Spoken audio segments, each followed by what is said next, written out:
let's just speak a little bit about your left foot technique and how you should approach playing the hi-hat pedal with your left foot. So there are two predominant techniques for doing this. There is heel up or there's heel down, okay?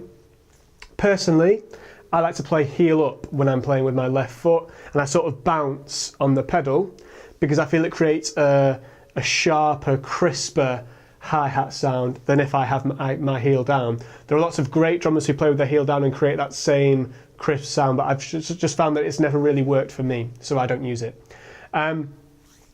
Regardless of which technique you approach, heel up or heel down, you need to make sure that you're creating a crisp hi-hat sound. You don't want this sloshy, sort of not quite open but not quite closed hi-hat sound. It needs to be really, really crisp. If you've got your heel up, the ball of your foot, so the top of your foot, needs to be touching the pedal all the time. If you've got your heel down, the entirety of your foot needs to be touching the pedal all the time, okay? Don't take your whole foot off the pedal and move your whole foot down again, okay? Because that's using too much energy, and we want to try and create a big sound without exerting too much energy.